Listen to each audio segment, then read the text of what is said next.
full of aspirations. But your dreams of peace are quickly crushed by a cruel reality. Your husband's miserable police salary isn't even enough to buy milk for your newborn son, while the small family business always has to endure the threats of criminals demanding protection money. The climax that broke your few remaining illusions happened the night your son suffered a seizure from a high fever. You ran with the little one in your arms to a rundown public hospital begging the doctor on duty, but you only received cold rejections just because you didn't have the money for the copay. Suddenly, a deafening screech broke the silence, and a wounded local crime boss was brought in by a group of thugs. The man threw a thick wad of blood-stained $100 bills on the reception desk.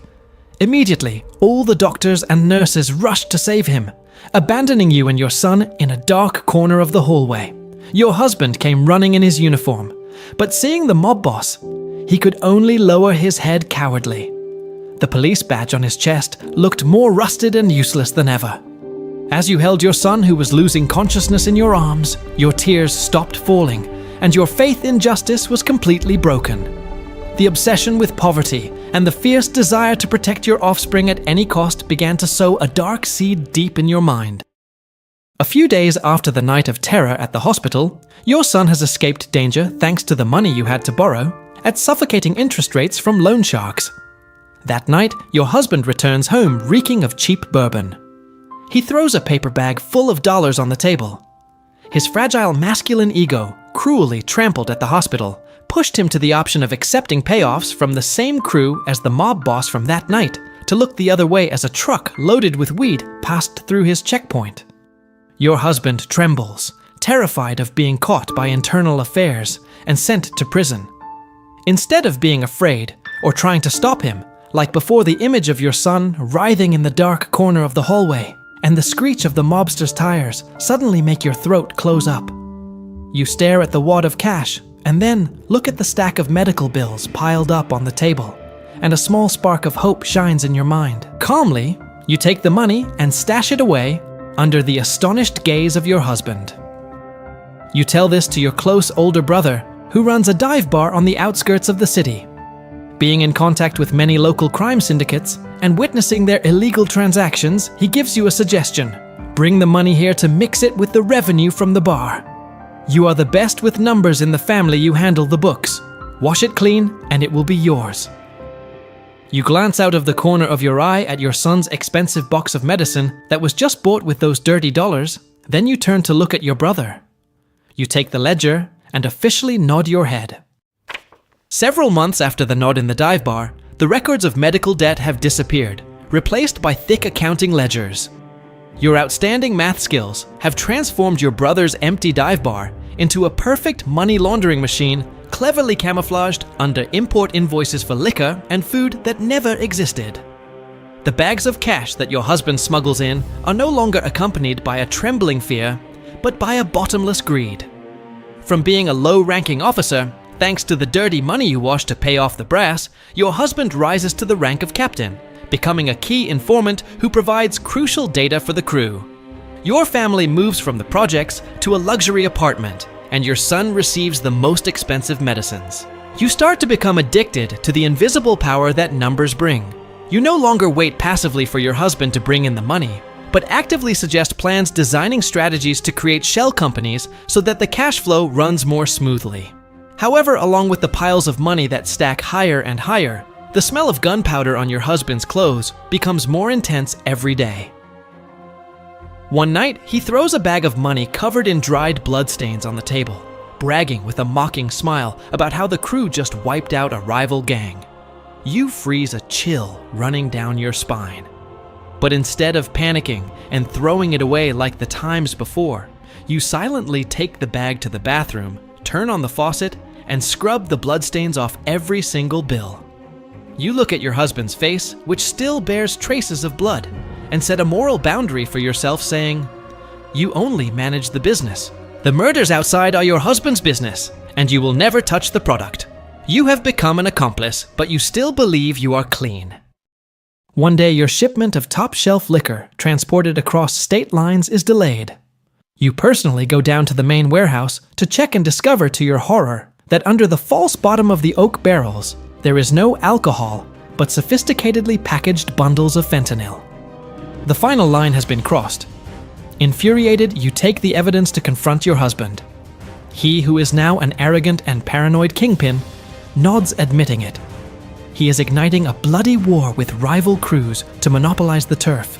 He needs a ton of money to buy weapons, and your legitimate network is exactly what he requires. You refuse and threaten to burn the warehouse down. He lunges to strangle you, roaring and cursing the weakness of women. You still cling to the last moral boundary you set for yourself to resist. But your ultimate limit had already been his target for a long time without you knowing. He has put your 16-year-old son, your very life, into the frontline hit squad to teach him how to be a man following exactly the toxic culture of hypermasculinity. You fall to your knees, the trap has closed. He pressures you saying, either you personally use your logistics system to seamlessly transport tons of drugs and finance the war, or the organization collapses, your son will be used as cannon fodder, and you will rot in federal prison because the company's documents are in your name. Unable to lose your son, you wipe away your tears. Return to the warehouse and seal the barrels containing the drugs with your own hands. You have gotten your hands completely dirty. Accepting the blood-soaked reality, your mind takes a dark turn. You begin to understand that money cannot solve all the problems in this underworld. You need much more power to save your son and escape your husband's oppression. From this moment on, you do not just transport fentanyl hidden in the false bottom of liquor barrels, but you also begin to secretly skim millions of dollars from the drug profits laundering the money through your network of shell companies. You use this massive slush fund to establish your own empire of power. You start buying the loyalty of the street lookouts and bribing the mid-level lieutenants. They are men who are sick of your husband's impulsive, brutal, and senseless violence because his massacres only attract unwanted attention from the feds and the DEA. When a crew leader under your husband's command discovers this and plans to rat you out about your skimming, you keep your cool and do not panic at all. You summon him to a closed office and throw a stack of photographs at him. The pictures of him embezzling the organization's funds to finance his lavish lifestyle scatter all over the floor. The color drains from his face because he understands your husband's brutality better than anyone. And to keep himself safe, he chooses silence. Now, not only do you have an independent financial base, but you also hold the darkest secrets to be able to control anyone. And you are willing to kill anyone who dares to oppose you. With your newly acquired power, you secretly bribe the leader of the hit squad to transfer your son to logistics duty, keeping him safe and away from the hail of bullets. You have completely transformed. Your marriage is no longer a relationship of love, but has become a strategic business partnership full of cold calculations. Today, you are no longer just the mob boss's wife, you have truly manipulated the syndicate from the shadows. Returning to the present, right after the lavish funeral, you know perfectly well that you cannot use authority to control those hardcore enforcers who always despise women due to their toxic masculinity. Instead of facing them head-on, you choose to squeeze the throat of the organization, its money laundering network. You use your control over more than 70 front businesses, including restaurants and real estate, to freeze all the funds destined to buy weapons and pay the salaries of the trigger-happy militant wing loyal to your late husband. At the same time, you secretly strike a deal with the regional underbosses, pragmatic strategists, who want to turn the syndicate into a stable business coalition instead of massacring each other. Holding the cash flow in your hands, sitting in the legitimate corner office in Manhattan, you firmly believe that you have managed to wash the syndicate clean and protect your family. You isolate your son from the violence by setting up a safe position for him in a real estate firm. But the culture of hypermasculinity that your husband planted in your son's head has run too deep.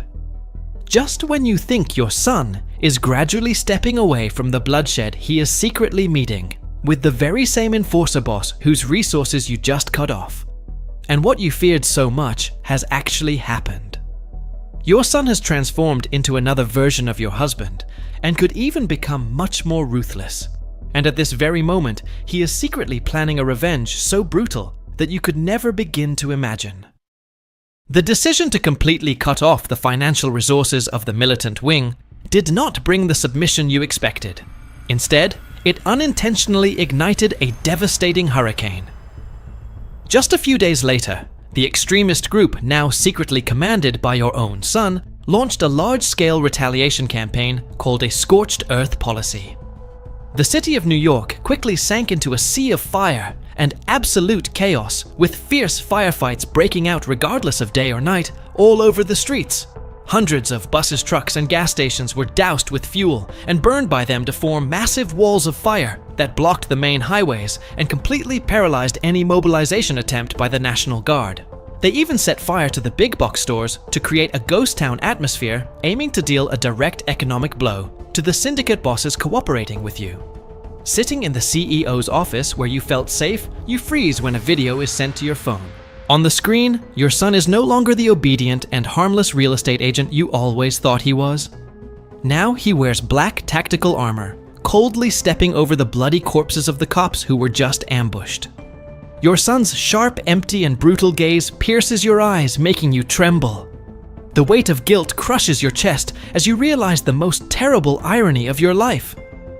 The very act of killing your husband to save your son was what turned him into a ruthless kingpin, far surpassing his father's cruelty and madness. At the same time, the regional underbosses call furiously, forcing you to immediately tap into the slush fund and hire contract killers to purge the rebel group. You fall into an abyss of extreme inner conflict. You have to make the hardest decision of your life.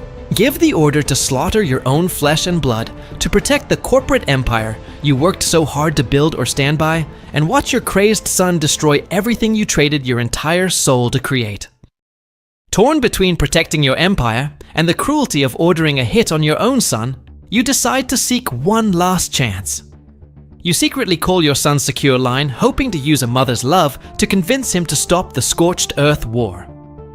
Someone answers on the other end of the line, but instead of your son's voice, you hear the agonizing screams of a woman being tortured.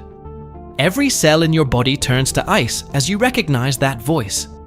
That is your husband's young mistress, the pawn you yourself bought with money to leak the coordinates to the SWAT team during the raid in the Catskills. Amidst the sounds of brutal torture, your name weakly echoes from the mistress's mouth. The metallic click of a gun being cocked rings out clearly. Bang! A deafening blast tears through your eardrums, followed by a deathly silence. The secret you wanted to bury forever has just been exposed. You freeze, the phone slipping from your trembling fingers and falling onto the desk. Your son's voice hisses every word, thick and heavy with murderous intent, echoing from the phone's speaker. You are next. The call disconnects, and the beep, beep, beep of the deadline echoes like the end of your very last hopes. You stumble backward, crashing hard against the glass wall. The luxurious office space suddenly spins and distorts. You look down at your perfectly manicured hands, and a hallucination hits you. Fresh blood gushes from between your fingers, sticky and with a heavy smell of rust. In a dark corner of the room, the illusion of your late husband appears with a bullet hole in his chest, standing with his arms crossed, staring intensely at you. He smirks a smile of toxic arrogance, full of contempt and cruelty. You slide down the wall, collapsing onto the marble floor, curling up and clutching your head. You open your mouth, but your throat is choked with bitterness, unable to let out a single cry. You realize that this meaningless empire of billions of dollars is exactly the grave you dug for yourself. Survival instinct wakes you from your extreme panic. Pushing aside the bloody hallucinations clinging to your hands, you stumble toward the large oil painting on the wall and violently tear it down to reveal the hidden safe. Your trembling, scratched fingers frantically press the unlock dial. You grab and stuff the stacks of dollars, the Swiss bank account card, and the fake passport into your bag. An elaborately manicured nail breaks and bleeds, but you do not care at all. You know you cannot escape by yourself from the dense network of predators on the streets, so you grab the burner phone and call the DEA agent you once secretly made a deal with. With a trembling voice, you offer to hand over the entire money laundering network, consisting of 70 shell companies, in exchange for an emergency helicopter rescue flight. The other end of the line goes silent, and then a cold, pragmatic voice echoes. You are crazy. New York is a war zone now. Before you can react, a cold beep, beep, beep sounds from the other end of the line. Your last lifeline has been punctured. You run to the floor-to-ceiling window of the office and tear open the curtains. The blinding light from outside illuminates the cruel reality. The entire city is sinking in thick columns of black smoke due to the scorched earth tactic. Down below the building, a convoy of heavily armored SUVs equipped with heavy machine guns is ramming and destroying the main entrance. Your bodyguards throw down their weapons and flee in terror from the gunfire of the bloodthirsty hitmen. The building's alarm sirens shriek deafeningly, mixing with the laughter of your husband's illusion echoing throughout the space. Your escape route has been completely blocked. You are trapped in the very same fortress of billions of dollars that you worked so hard to build. The rifle shot tears through the bulletproof glass in the hallway, making you spin around startled. The massive oak door leading to the CEO's office is kicked open. The person who enters is not a group of unknown hitmen, but your own 16-year-old son. He is wearing all black tactical armor, stained with the blood of the bodyguards he just murdered in the lobby. In his hand, he holds a gold-plated AK-47, the relic left by his late father. The shock makes you drop your bag. The stacks of dollars scatter under the toe of his combat boots. Stripping yourself of all the dignity of a queenpin, you fall to your knees on the floor, open both arms, and with tears flowing, you beg him to stop. Your son stops the toe of his boot, coldly crushes the stacks of dollars with extreme contempt.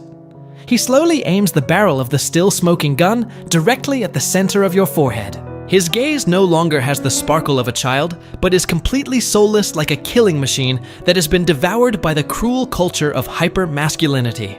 He tilts his head and smirks exactly like his late father. Keep the change, Mom. You break down completely, not out of fear of imminent death, but because in the moment of staring directly down the barrel of the gun, you bitterly realize the cruel truth. Your greed could not protect your son, but instead directly molded this beast. Bang! The deafening roar of the chopper, an AK-47, tears through the space, embedding itself directly